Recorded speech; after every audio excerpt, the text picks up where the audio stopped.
Okay, welcome back. We are now going to finish our first lecture on plants, and we're going to begin then with bryophytes. And the bryophytes, these are described as being non-vascular plants that I'll talk about in a minute. And if you can see here from table 29.1 in the textbook, guys, we don't have very many phyla of what are called bryophytes. This is just kind of a common nickname for the whole entire group, if you will. We have phylum Hepatophyta. Those are liverworts, and we have about 9,000 known species. I highly doubt that you guys have ever seen one, or if you have, you didn't really recognize it as being anything unique. We also have the phylum Bryophyta, and these are going to be the true mosses. We have about 15,000 known species, and I would bet money that almost every single one of you at least knows what a moss plant, what it looks like. And then we have phylum Anthocerophyta. These are referred to as hornworts, and there's only about 100 known species, and we have no hornworts in our area to speak of. And so what we decided to do was just to get rid of this phylum altogether. So you don't need to read about that in the book. You don't need to answer the questions that are in the lab that refer to phylum Anthocerophyta again, because we don't have anything to represent the phylum here. So we just decided to omit that. Okay. The next groups of plants that are listed on this table, since we're looking at it, let me just kind of tell you where we're going. These are going to be the next group of plants, and they're going to be more advanced than the bryophytes. And then these here, the seed plants, they're going to be the most advanced.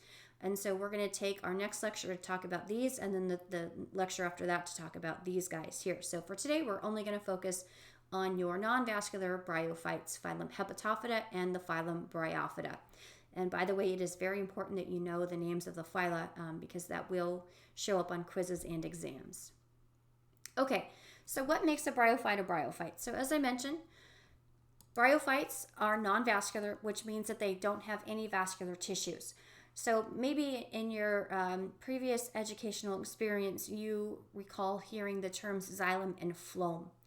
And xylem and phloem are tissues that are responsible for moving things throughout a plant, kind of like your vascular system, but not moving blood, obviously. It would be moving water, mineral nutrients, and sugars, allowing the plants then to get very tall and very strong and very wide. Well, these plants called the bryophytes don't have those tissues, and so they are small, carpet-like in their growth, if you will, if you can picture what a moss would look like. They're maybe about a centimeter high is all. They don't have any flowers. They don't get very wide. They don't have any wood associated with them. They are normally highly restricted to living in areas, right, where it's shady and moist. Very cool type areas. Okay. The next thing here, C, number 1, so non-vascular plants with the dominant gametophyte generation. Well, what does that mean? So if you go back and you look at the lecture from last time, it talks about the gametophyte and the sporophyte stages. So I don't want to take the time here and go over that all over again. But just really quickly, if you remember, the gametophyte stage is a multicellular stage that is haploid. Okay, and the function of the gametophyte stage is to make gametes. And so when I say that the gametophyte stage is dominant for the bryophytes, I don't mean that it's bigger or that it's better or that it's stronger, but what it means is that this is the stage of the life cycle that is completely independent. And what I mean by independent is that this is the stage of the life cycle that is able to go through photosynthesis and feed itself. It doesn't need help from any other stage of the life cycle. This is the stage of the life cycle that you're going to see most often. So if you think of mosses again in your mind, what they might look like, you're picturing the dominant stage. That's the gametophyte stage because it is independent and is going to be the stage of the life cycle that's most prominent and always there. You're going to see it. I'll explain that more as we move along. Okay, I don't have this in the I don't have this in the PowerPoint, so if we just are following along on the notes C2, this group of plants, the bryophytes, they are described as being spore producing, and so that means that this is how they reproduce. They release spores, not seeds, but they release spores from the sporophyte stage, and that's how they basically spread. Okay, These bryophytes have a tissue level of organization, so they're similar to the Thayophyta, to your brown algae in that way, and that's as complex as they get, guys. Our next group of plants after the bryophytes obviously become more and more advanced, and they're going to get things like organs, but we don't have those yet. So as complex as the bryophytes get then is we say that they have a tissue level of organization.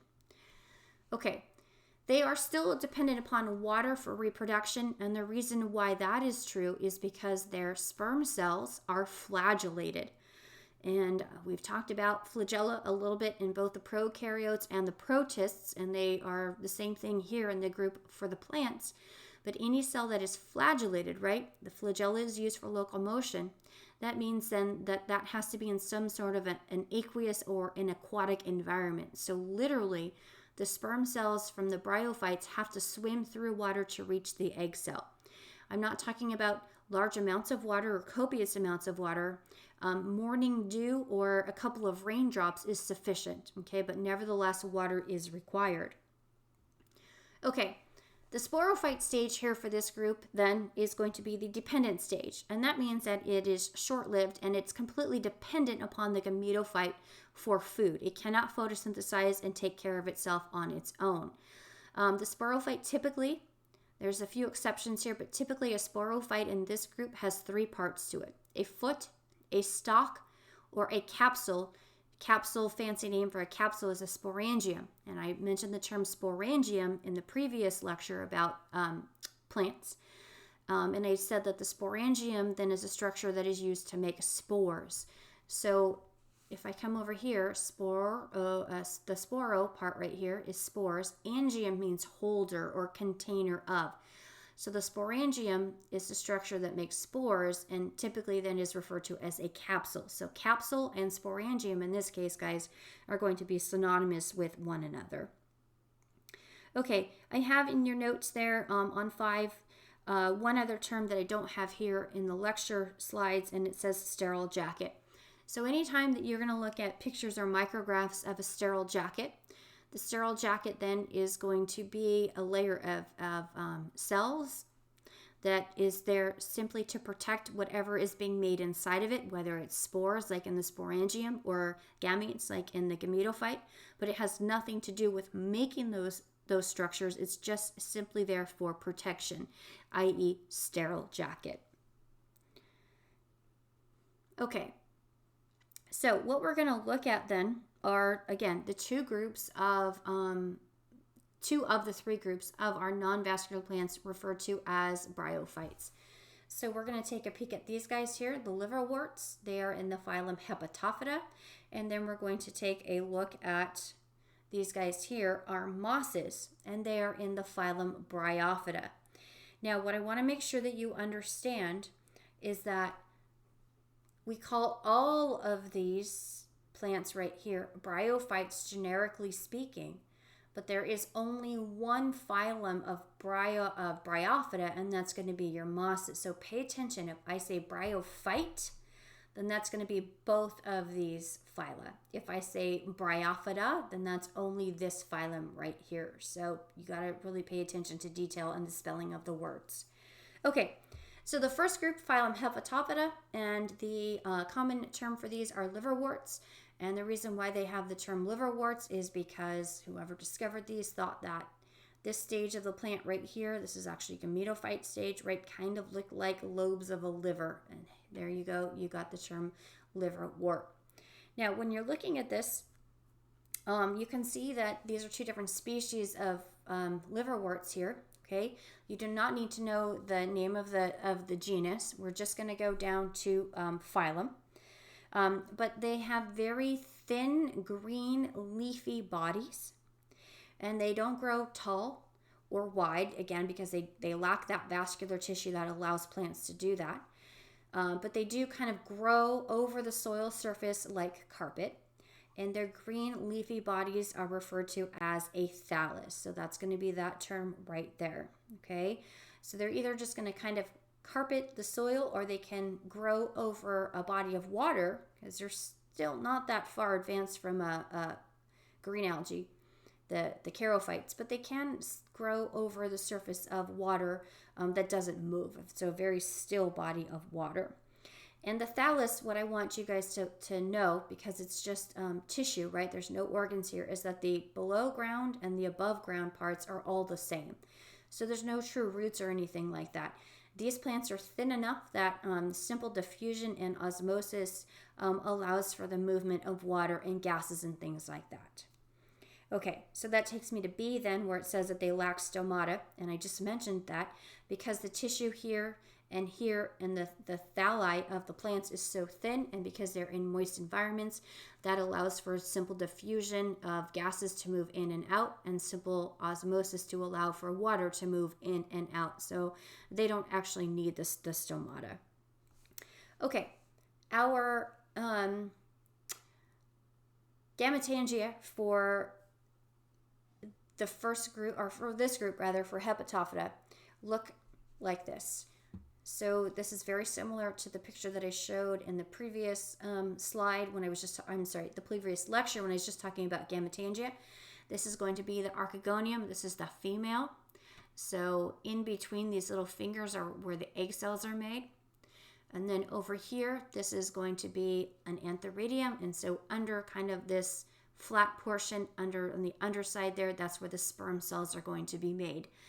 And sometimes these structures are on the same plant or thallus, and sometimes they are on a separate thallus. But nevertheless, the sperm that come from here have to swim through a drop of water to come over here and fertilize the egg cells that are in these little finger-like projections. Okay. Another picture of that then comes from your textbook, 29.3, and the reason why I keep showing these is because we're going to get to the life cycle here in a second, and I just want you to be comfortable with what it is that you are looking at. So again, a picture we've already seen, that's going to be the archegonia, and that's going to be the antheridia. So I took a picture off of the internet here, and I hope it's not too fuzzy or blurry for you, but the representative specimen for the phylum Hepatophyta is going to be, it's labeled here 6C in your notes, this guy right here, Marchantia, okay? And the Marchantia, I'll give you more details in the life cycle here, but for sexual reproduction, this is what basically is happening. If you take then the female here, right, and the eggs are in here on this thallus, okay, and the sperm that are here on the antheridium on a separate thallus, it swims then, the sperm is going to swim through the water to a female, kind of go under the archegonia and find the egg cell, allowing for fertilization, which allows for 2N. That then is going to allow for the spores to be released and carried usually by wind or water currents. They will then move to a different place, and they will either grow into this gametophyte or that gametophyte. So this would be what you're used to in plants with flowers. This would be like the equivalent of a seed, right? Where the seed is released from the parent, and then they're going to grow into young plants. But we don't have seeds. If you remember, I said that these are spore-producing plants. So this is the part that's going to be released then to allow for more gametophyte tissue to be made. They're going to make their respective archegonia and antheridia, which then allows for the sperm and the egg to come back together, and then it just keeps going and going and going. Okay, here's what the life cycle from the textbook looks like. So it's giving you a lot more detail here. Again, this is going to be sexual reproduction. And so if you see antheridia, archegonia, they're showing you what the sections of these would look like.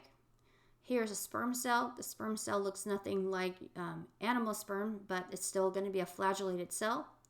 It's going to swim, and it has to actually swim up the neck of the archegonia, fertilize the egg cell. That happens there. I have my diploid zygote now, and that diploid zygote, right, if I were to ask you where is this located, you should be able to tell me that it's still up in the archegonia. That zygote is a diploid cell. It's surrounded and protected by a sterile jacket. Again, it has nothing to do with reproduction, but it's just there for protection. It goes through mitosis, makes many copies of the cells, leading to an embryo. Is the embryo still embedded in the parental tissue? It sure is, and that parental tissue specifically is the from the archegonium of the female. Continues to grow and grow and grow until it reaches then this stage of the life cycle that is called the sporophyte. Now remember, the sporophyte in this case, right? That is the non-dominant stage. This is the dependent stage of the life cycle. And so this sporophyte is busy making spores, and it's composed of 3 parts, as I mentioned earlier. Up in here, this is the foot of the sporophyte. This is kind of the neck.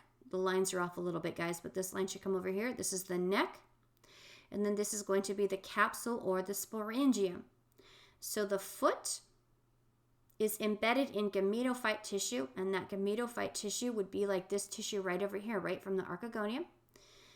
And that's going to distribute then food and nutrients from the gametophyte to the sporophyte through the foot and into the seta. The seta simply is just there to connect the foot to the capsule or the sporangium.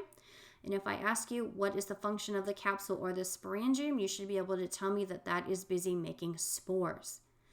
And this meiosis is happening in here, so the spores that are going to be released upon maturity, so you can see the sporophyte kind of cracks open when the spores are mature. They will be released from the parent plant. They are haploid, single-celled organisms. They'll be taken by the wind or water. They will land, and then they will germinate, and they will start to make then a new gametophyte. And then the story goes over and over and over. Okay, I hope that that makes sense. Again, there's not a lot that we can compare this to in the plant world, so this is just something that you're just going to have to make sure that you go over and you ask questions. Maybe even look. You can even look for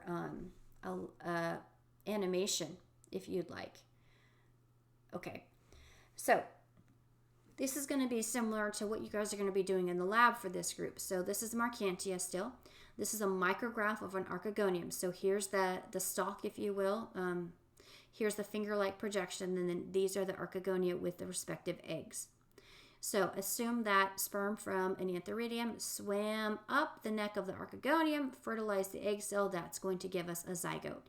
The zygote goes through mitosis while it's still embedded in the archegonium, right? Goes through mitosis and makes an embryo, and the embryo then develops into a mature sporophyte. So there's your foot, there's your seta, and there's your capsule. And all of this is completely dependent upon the gametophyte for food and survival. And this then, guys, just to give you some perspective, right, is growing right here in this. It actually gets bigger than the egg, so it will kind of come out here a little bit and stick out millimeters at the most. So I think I have a picture of that. I do. So you're going to kind of have to use your imagination here, but this is Marchantia. So all of this green leafy stuff right here, kind of with the black margin, and all of this green leafy stuff over here, that's just all gametophyte, right? That's all just thallus, okay, for the gametophyte. Totally independent stage, able to photosynthesize and feed itself. But coming up is this guy right here, and that's going to be then the archegonia, another archegonium, another one, another one. Over here, it's the same thing. There's my little kind of palm tree, like those are my archegonia. But if you look closely, can you see these little white, they kind of look like little white nails or claws is what they remind me of coming out of the archegonia? Those are the sporophytes. So these little white structures right here that are growing out of the finger-like projections of the archegonia is actually this. So this is what it's going to look like under the microscope. Okay, in longitudinal section, this is what it looks like then to the naked eye, macroscopically. So this, again, here is this here. When the spores here are mature and ready to be released, then the little ends of these sporophytes will break open, and thousands upon thousands upon thousands of spores will just be carried by wind to land and go make more of this gametophyte tissue. Okay, to finish up for the Marchantia, they also can reproduce themselves asexually, and they're going to reproduce themselves asexually using structures called gemae inside gemae cups. So if I look here, here's my kind of lobed thallus, hence, the liverwort, right? So the lobes of the liver are there. But instead of looking at archegonia and antheridia here, we have these little tiny cups that are there. Okay, so you can see about 4 of them. And then here's one that's close up. These are called gemme cups. Here's another one on another plant there. And in the gemme cup, think of it kind of as like a tiny little bowl. And inside of that little bowl are gemme. These are little kind of like football structures. You can see them good there, and you can really make them out over here. And these are just miniature versions of the plant, of the parent plant. And so if I were to ask you, if we were in class, how do these get out of the gemme cup? How are they going to be moved from the parent plant, right? Because it's not going to do any good if they're just staying inside the gemme cup next to the parent. They need to be moved like over here, for example. And so what does that is rain. So one drop of rain could land in the gemme cup, and that's going to be like an atomic bomb. And what that's going to do then is going to push all of these gemme out in all directions. Same thing would happen here. A drop of water comes in and pushes all of these gemme out in all directions. They'll land somewhere in the soil. And then if I were to ask you, this is a great test or quiz question, once the gemme, right, once they land on the soil, then they're going to continue to grow asexually through mitosis, and they're just going to make more of the gametophyte stage, because this is the asexual stage of the life cycle. So there is no archegonia or antheridia or sporophyte involved in this stage whatsoever. Okay, so we're going to move on then to the last group that we're responsible for here. This is going to be the phylum Bryophyta. So notice it ends in an A. It's not bryophyte, right? So it's a true name of a group of plants that you know as the mosses. So this is the phylum Bryophyta. Okay. They are very common to moist forests. You find them often in wetlands. You can find them even in mountaintops, in tundra, frozen area, and even growing in deserts. So they're kind of, depending on the species, they're quite variable as to where they can live. Sometimes you can even find them in sandy soils where they retain nitrogen. So as you could imagine, they're one of the first organisms in secondary succession to start then to colonize the soil and add nitrogen back into the soil so that larger, bigger plants can grow later on. Their cell walls absorb damaging levels of UV radiation, and so that's why you're able to find these guys sometimes growing in places like mountaintops. Okay, probably be a little bit surprised to see them, but some of the species can actually withstand that. Okay, we're going to look at Polytrichum, and that's the genus. You don't need to know the genus, but you do need to know the name of the phylum, okay? This is going to be the sexual life cycle here. And so we're going to start up here. I'm just going to go in line with the notes where it says sexual reproduction. Sometimes it's called protonema. I have protonemata in your notes here, but they're the same thing. And then it has an arrow to bud. So let's take a peek at what's happening here. So if I look at this, then I've got this kind of little grass-like fragment of a plant with this tiny little bud. And that tiny little bud, this is just anchorage right here, but this little tiny bud is going to grow into either a male gametophyte or a female gametophyte. And so this is still going to be a thallus like it is for the liverworts for the Marcantia that we looked at, but they get a little bit taller and they're just leafier, okay? But other than that, the structures are the same. So embedded then down in the leafy part of the moss here, you're going to have antheridia, and the antheridia are going to be the same thing, but they're going to have a different shape. So if you remember, I said archegonia and antheridia look different for each group of plants, but they always have the same function. So you've got long kind of finger-like projections here of the antheridia for the for Bryophyta. There's another one there, and then there's another one there showing that these are full of sperm. And the sperm eventually, right, they're going to leave the antheridia. And they're going to swim because they are flagellated through a little bit of water. And they're going to go then to the female gametophyte, and they're going to find the archegonia. And the archegonia have a sterile jacket just like they did in the Marcantia. But instead of having to swim up to reach the egg like they did in the Marcantia or the liverwort, this time the sperm cell is going to swim down the neck of the archegonia, find the egg, fertilize the egg. The egg then goes here, and it's diploid. We call that the zygote. Notice it is still embedded in the parental tissue of the archegonia. It goes through mitosis, still diploid. makes then the embryo, continues to go through mitosis, starts to elongate itself, and then it will eventually pop out of the top of the moss, and this is going to be the sporophyte. So the sporophyte on this one looks very different than the sporophyte on the Marcantia, where it looked like those little white claws or nails as I described them. And if we look at the sporophyte here, notice it's not green, right? So it's completely dependent upon the gametophyte for food, and the foot is embedded down in the green leafy tissue that you wouldn't be able to see. It has a very long seta, very different than the seta and much longer than it was in the Marcantia, and then a capsule at the end. And so here's a close-up of the seta and the capsule, or the sporangium. Now, happening inside the capsule is meiosis. And in meiosis then, because of meiosis, we're going to be given haploid spores. So here's what happens in the mosses. This part that's sticking out of the gametophyte, right, this the capsule of the sporophyte, okay, it is going to drop its end. This always looks like a little Hershey's Kiss to me, and it's going to just drop that. And then it's got these little teeth in here that are referred to as the peristome. And this, because it's upright and out of the parent plant, it's going to shake back and forth or side to side with the slightest of wind currents. And when it shakes back and forth, for example, the little teeth or the peristome is going to control the release of spores. So think of a salt shaker or a pepper shaker. You're going to go back and forth, back and forth, back and forth, so that we don't release all of the spores at once. Because if you did that, then they run the risk of all just falling down at the bottom of the female gametophyte, and that's not what you want to happen. You want to release them into wind. And then this spore, here we get the protonemata with the bud. Same thing here, spore, protonemata, bud.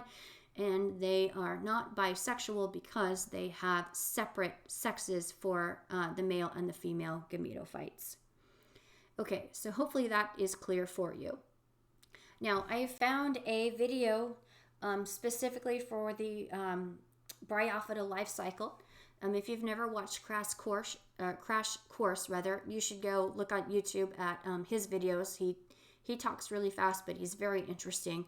And it's going to be video number 36, and it talks about the little moss life cycle, and it shows some really nice illustrations that are far beyond my capabilities.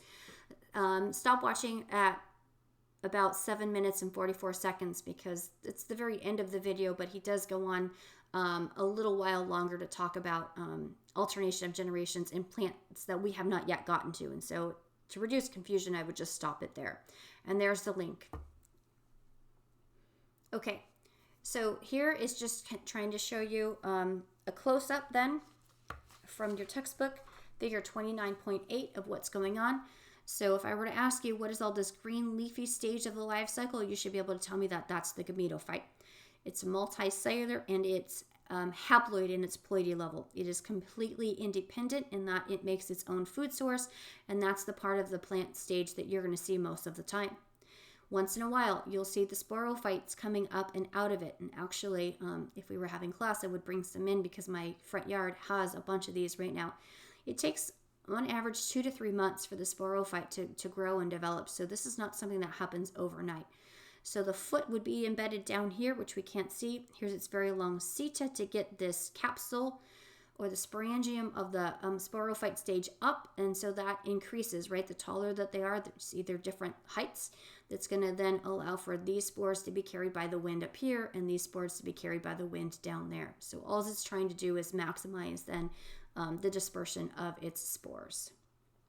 Okay, guys, so that's it for our bryophytes. I'm going to go ahead and post then the lab intro here. It's just going to be a PowerPoint presentation because I think it's self-explanatory and there's no need for me to do any recording. So, like always, if you have any questions about the material after you read the notes and you listen to the lecture and you go to the book, please feel free to email me and I will do the best that I can to help you. Okay, until next time, guys, have a good day.